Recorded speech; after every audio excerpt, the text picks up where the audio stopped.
So an ENT surgeon who is in ear nose, so they could have a specialty in the nose, and especially if they perform a lot of surgeries a year, they could just be as well, if not better, certified to perform a rhinoplasty, as opposed to, let's say, a plastic surgeon who does mostly breasts and a couple of rhinoplasties a year. Exactly. Okay. I mean, the most important thing is their experience and expertise. Now, you don't want a general surgeon Sure. doing your rhinoplasty. They just cannot have that amount of experience. But basically, the three specialties that can perform rhinoplasty and have that in their training, and again, depending on what they do after their training, are otolaryngologists, ENTs, facial plastic surgeons, and plastic surgeons. So make sure that they have board certification in one of those three, and ask them how many rhinoplasties they perform, what their favorite operation is, and also look at their website, look at their before and afters. If they perform a lot of rhinoplasty, you're going to know that they perform a lot of rhinoplasty. Okay. Let me ask you a question about the revision aspect. I want to elaborate on the revision aspect, and I'll just put it as bluntly as I can.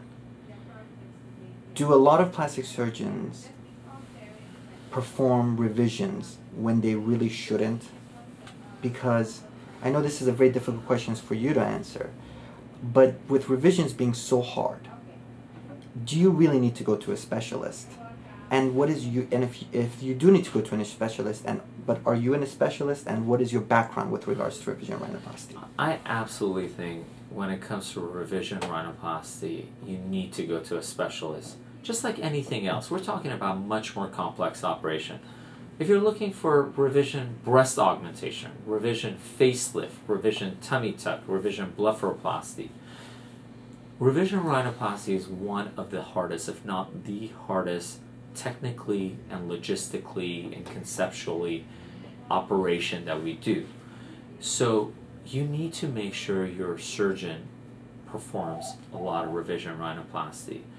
That is one area that I end up, is an area of expertise that I end up having so many patients come to me. They've had, unfortunately, they come to me for their third operation, because usually the first operation is done, performed, and then they're unhappy with the results, and the surgeon who performed the first operation doesn't take that revision operation seriously. That's the problem. They'll go back and try to kind of satisfy the patient by taking a little nubbin out, and not really looking at it in a comprehensive manner, and that's where the problems arise. And that's why I think revision rhinoplasty experts tend to look at the nose in a comprehensive manner. So if you're going back for a little nubbin that you think, oh, it's not a big deal, can someone just shave it off? That is a big deal, because the reason you have that little nubbin, which we call bossa, is because there isn't enough structural support for your nose. That structural support needs to be there for the results to be great, and that takes a complex operation to accomplish that. So absolutely, I think you do need to have an expert when it comes to revisions, just like everything else, whether it's in medicine or non-medicine. When you're talking about very complex operations or complex situations, you need to have an expert in that particular field. Okay. So we were talking about the revisions. How is scar tissue related to revisions, and how much more difficult can they make it? Because you mentioned by the time they come to you, they're on their third surgery. So I'm sure by that time some scar tissue has been built up. Can that really affect the outcome of the nose? Absolutely. Well, there are several factors. Every nose is different, every revision is different, every patient who comes in for a revision is different. The scarring is a major component in performing the operation and after the operation. With primary rhinoplasty, the scarring is much more predictable. With revision rhinoplasty, the scarring is less predictable. So after the operation, a lot of times you're like, okay, the nose looks perfect, but the scar tissues that form after the surgery sometimes really impact the operation. So it makes the operation itself very challenging, and post-operatively, that fourth dimension of time and healing that we spoke about earlier is less predictable.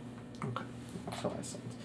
We've talked about noses for a while now, so maybe we can get into other aspects of your practice a little bit. We're primarily rhinoplasty side, but we're adding some new websites, facelifts, and so forth. And I do know that that is something that that you excel at, because we've seen your before and after pictures. And for anybody watching this interview, we recommend to go into facialplastics.info, and there's some before and after pictures are there, and that link will be on our website.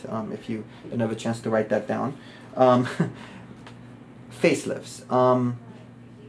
Do you do them? Well, as I guess I can mention, you do them. I'm sorry. Can you elaborate a little bit on facelifts and we'll just go ahead and elaborate on that.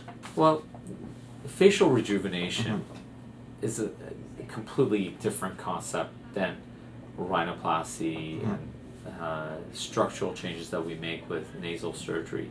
And facial rejuvenation needs to be considered not just, it's not facelift anymore. It's not just the eye lift, blepharoplasty anymore. It's not just injectables anymore. You really need to look at the entire picture of the face, analyze what the underlying issues are, and address them. And today we're in a wonderful era of having a significant number of products, techniques, procedures that can address the underlying issues, where in the past all the surgeries you would go in, you know, when you were 55, and you would get an open brow lift, facelift, and a bleph, and that's pretty much everyone got that. Today, the nice thing is that we're looking much more three-dimensionally. Just like the nose, we look at the face in 3 dimensions.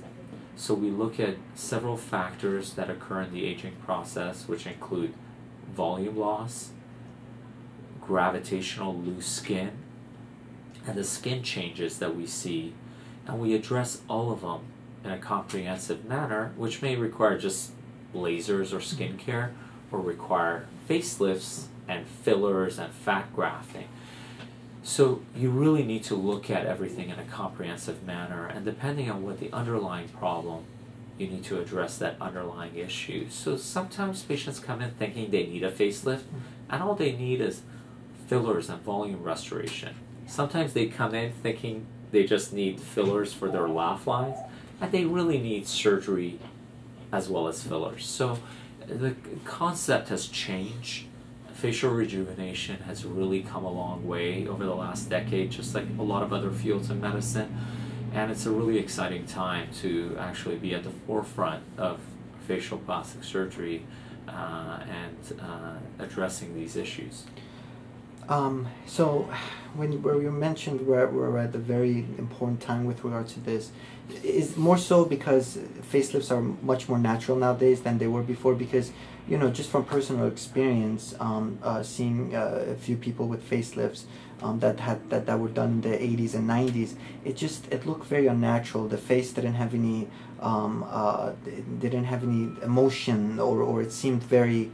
It's two-dimensional. Two-dimensional. Okay. Can you elaborate on that? It's very, very important. Again, in the past, the face was pulled tight. Yeah, everything was tight, but people looked strange. Right. They didn't look natural. They didn't look youthful. The whole concept is to make an individual look more youthful, not tight. So today, the concept has changed, that we're thinking